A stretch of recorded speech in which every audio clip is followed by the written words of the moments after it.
Thank you very much, Chairman. I appreciate you letting me be a part of this. And Secretary Kemp, I just want to say hello to you. It's always great to have some Georgians up here, and it's an honor to have you, sir. Thank you for participating, and all our witnesses today. Thank you for being here.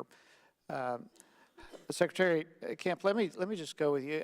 The broader question here, of course, that we are all concerned about, and well should be, is that of voter fraud. Regardless of how it shows its face.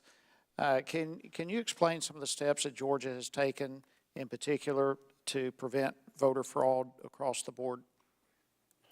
Well, thank you, Congressman. It's great to see you as well as Representative Carter. We have really done a lot. I know I've spoken a lot about our voting system not being connected to the internet. We've got all kind of policies and procedures about how we tie the number of votes on a specific machine that is counted with our paper tape inside the machine back to the signed voter verification of the voter when they come in the precinct. So I want to assure people that there is a way that we can tie that down. But we've also seen, and it hasn't really been talked a lot about here today, but you know, there's fraud that happens with paper ballots as well. We've seen it in many local jurisdictions with absentee ballots. We've had elections that have been overturned because of things of that nature, people manipulating the paper absentee ballot process in Georgia, especially in a local election, a municipal election where, you know, literally 5 to 10 votes could sway an election. But one of the things that we've done in Georgia, I think, besides having really good state laws and state election board rules on how the counties should handle the statewide voting system and training in that regard to protect the integrity of the election. We've also, as Commissioner Hicks said earlier today, we've asked for the public's help, not only as poll workers or poll watchers, but we've got a Stop Voter Fraud hotline and an email that we monitor. Unlike some other jurisdictions across the country, we actually have a law enforcement division in the Secretary of State's office. Any complaint that we get, any complaint. It can be as something as serious as potential vote buying to something maybe as small as there's a handicap lift that wasn't working correctly at a precinct, or there's not enough parking, or there's long lines. We'll respond to every single one of those cases or look into those to see if it warrants an investigation.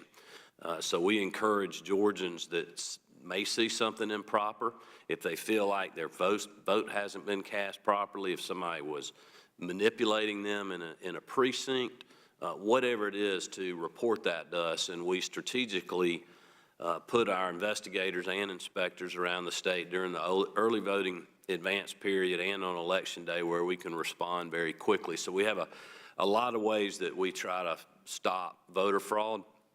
But contrary to some people not believing it happens, it actually does. And when that does happen, we bring those individuals or counties, if they're not following the rules and procedures, to the state election board.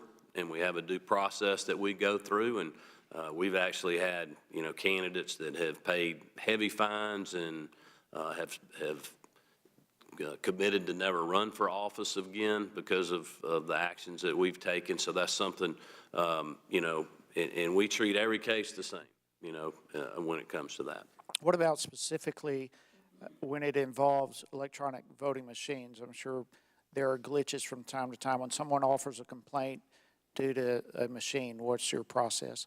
Well, as you can imagine, that's something that's high on our radar, so we'll send somebody out. I mean, if we have an equipment problem, there's a couple of actions we can take. We can send an investigator. We have emergency preparedness plans where, especially on big elections like we'll be having November the 8th, where we have, we've coordinated with State Patrol and Department of Public Safety to have a helicopter and a trooper at the Kennesaw State Election Center. So let's say we have a server go out, which we had happen in a county. You know, if you don't get on that quickly and the results don't come in quickly, then the public starts to ask the question, why is that happening? So we now have the ability to either fly or drive with a law enforcement official equipment, or if there's we've had times where we've had a failure with the a voting equipment We've had to send a technician out there to help maybe get a memory card out of there, something of that nature. So there's a lot of steps that we take to investigate, also before the election to prevent those things happening, but also to make sure public confidence stays intact by responding quickly to those type things.